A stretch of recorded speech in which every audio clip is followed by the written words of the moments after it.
Hey guys, welcome to the Animation Movies Recapped. This is David with you. In today's video, I am going to recap a 2019 American computer animated family comedy film called The Secret Life of Pets 2. I really enjoyed the movie very much and hope you will like it too. So without wasting any more time, let's start with the recap.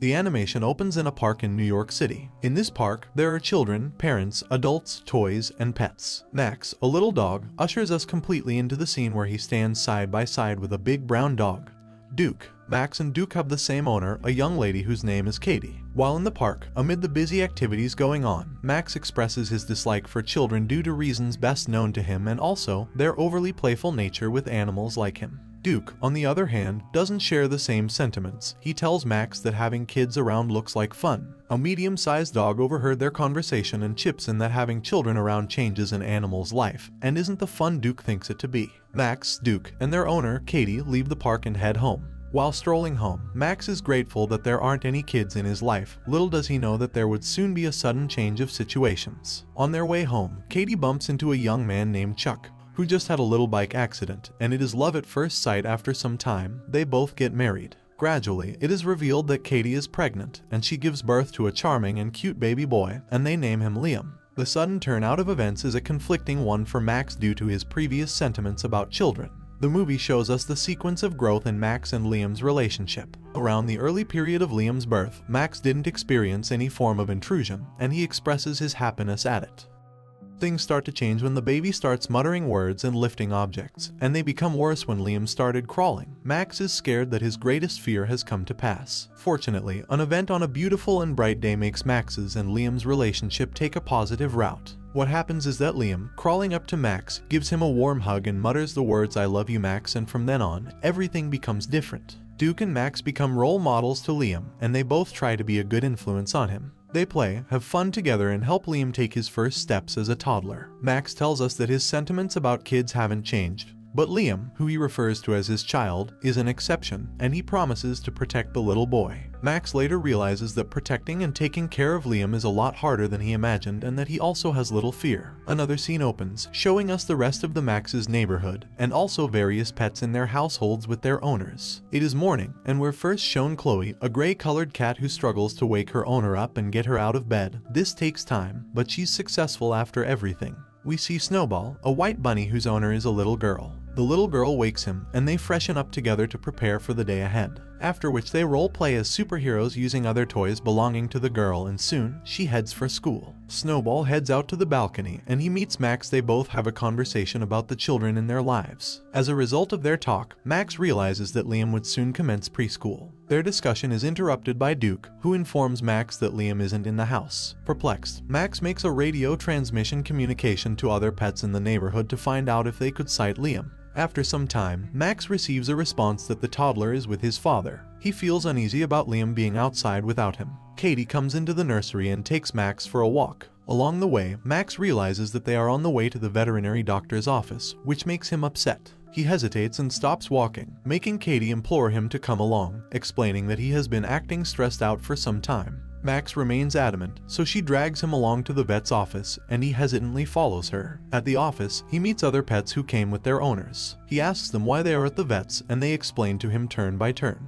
Their stories get a little weird, and he gets scared and falls to the floor, breaking his neck bone. He later arrives home with a collar that was administered by the doctor to aid his broken neck. Alone in the room, Max tries to get a hold of his toy under the table, but the collar cone on his neck prevents him from doing that. It is in this struggle that Duke makes an entrance into the room looking very excited. He tells Max that he overheard Chuck, Liam's dad, mentioning to Liam that they are going for a trip. On hearing this news, Max becomes very elated, and his mind is taken away from the sad condition that he is in. He later gets a hold of his toy and heads out to inform his friends about this trip, and to also find someone to keep his toy safe for him. Heading out of the window into the balcony, he goes to Chloe's house. Chloe is the gray-colored cat that was shown to us at the beginning of the movie. Max arrives at her place to inform her about the trip he is about to embark on and also to ask her to keep his toy. But Chloe, in her cat-like attitude, doesn't pay attention to what he's saying. Max leaves her place and heads to another friend's house. He arrives at a house with beautiful interiors and meets Gidget. Gidget is a white Pomeranian, a toy-sized dog breed. and also Max's friend. Max informs her about his trip, and she shares in his excitement. She also accepts his request to have his toy in her custody, and Max leaves. Unfortunately, she loses possession of the toy, and it bounces across the balconies and stairs and enters a house that belongs to an old woman who has about 100 cats as her pets. Gidget, being terrified, couldn't retrieve the toy. In the evening, Katie, Chuck, Liam, Max, and Duke all set out for the trip in their car. It was an exciting experience for them as they had their heads outside the windows while the car sped off. Back in their neighborhood, Chloe and Snowball are seen together at his house during his exercise routine. Soon, their company is joined by a cute, little, but optimistic dog named Daisy. Daisy has come to look for Snowball to report that an animal was in trouble because Snowball always poses to be a superhero for pets and animals. She tells him of her experience on her way back from vacation. According to Daisy, while on the plane returning to New York, she saw a baby tiger locked named Who, chained and helpless in a cage. And later on, during arrival at the airport, she saw a group of men forcing the cub into a vehicle belonging to a circus. Daisy goes ahead to describe the owner of the circus as the most evil-looking man, and asks Snowball to save the baby tiger from the circus. Chloe doesn't believe what Daisy just said and acts very unbothered, while Snowball and Daisy head out to embark on their rescue mission. Outside the city, Max and the family arrive at a farm. This farm belongs to Chuck's uncle, that is, Liam's granduncle. Arriving at the farm, Max seems a bit unimpressed, but Duke is happy and leaps out to explore the farm. In the city, Gidget meets Chloe and tells her about the lost toy and where it is. She asks Chloe to teach her the way of the cats so she can go into that house and retrieve the toy by pretending to be a cat. At the farm, during dinner, Max and Duke meet Rooster, the farm's dog. He is a very edgy and strong dog who makes Max feel a bit intimidated, while Duke finds him to be very cool. A few moments after, the humans retire into the house to have a night's rest, but the pets are locked out of the house. Back in the city, Daisy and Snowball arrive at the circus to look for the baby tiger Who and also rescue it. Before they arrived at the circus, Who was already being used for practice at the circus. It was already being trained, although it was too scared to move despite the threats it received. After the practice, the circus man locks the tiger in its cage and instructs his wolves to keep a close watch on it as he goes out. Daisy and Snowball gain entrance into the circus and arrive where the tiger was locked. At the cage, they meet the wolves who are 4, who ask them to step away from the cage. Daisy sights the key to the cage right above where the wolves are, and in the blink of an eye, she dashes to get the key, running towards the wolves. A tussle ensues, and they attack her, but she swiftly evades them. Snowball, on the other hand, picks up a mallet to break the padlock, but his effort is fruitless. This act of his draws the attention of one wolf, who goes after him in a hot chase. Snowball runs for his life with the wolf tagging hotly behind him. He hides at different sites of the circus, but the wolf finds him at those places, and also resulting in the destruction of circus pieces of equipment. Finally, Snowball successfully makes his way away from the wolf thanks to Daisy, who already now has the key in her mouth. Together, they run towards the cage and set the tiger free. At the farm, Max is restless and decides to check on Liam. He tries to wake Duke up, but the latter is deep asleep. Alone, Max climbs the window of the room where Liam is kept and sees him sleeping peacefully.